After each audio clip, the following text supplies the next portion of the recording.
कमाती हो तो ऐसे गुजारा करो कि ससुर को बाप समझा करो, सास को माँ समझा करो, नंदों को बहन समझा करो, देवरों को भाई समझा करो। जब ये तुम्हारी सोच के नतीजे बदलेंगे तो मैं गारंटी के साथ कहता हूँ, मैके में रहो या ससुराल में रहो, हर नजर के अंदर तुझे अपने नजर आएंगे, कोई दुश्मन नजर आ नहीं सकता।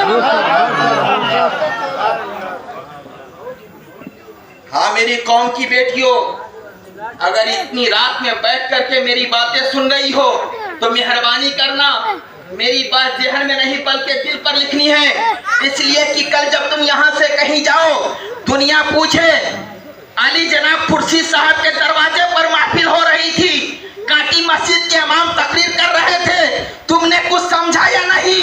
तो तुम्हारे किरदार से लगना चाहिए जब गई थी तो दुनियादार थी, जब पलट करके वापस आई हो तो कहीं से फातिमा तुज़हरा बन करके आई।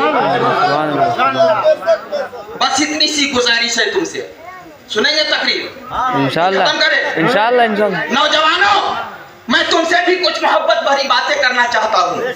मेरी तकरीर दबे यार को बेचैन करती है, मेरी तकरीर दबे यार को बेचैन करती है। सबब क्या है वही कहता हूँ जो दिल पे गुजरती है। मेरा अपना एक मिजाज है, हमने होश संभाला, माँ बाप ने हाथ पकड़ करके चलना सिखाया। जैसे ही बेटा जवान हो गया, कुछ दिन के लिए कमाने लग गया, कुछ पैसे हाथ में आ गया तो माँ बाप को आंखें निकाल करके देखने लगा। बाप को तो खातिर में नहीं लाता। अगर बाप कहता है बेटा मेरा मशवरा ये है तो बेटा क्या कहता है जानते हो? अब तुम बूढ़े हो गए हो, अब तुम्हारी अकल काम की नहीं रह गई, तुझे क्या मालूम ये काम कैसे होगा, तुम सिर्फ बैठे रहो देखते जाओ ये काम कैसे होगा। जवानों, अपने बाप से कहते हो देखते जाओ, उससे कहते हो जिसने अपना खूने जिगर पिलाया है और तुझे खुदा का वास्ता माँ बाप के सामने ऊंची आवाज में बातें न किया करो। तुझे क्या मालूम माँ बाप की कुर्बानियां औलाद के लिए कितनी बड़ी हुआ करती है। खुदा की कसम, कभी अपनी जिंदगी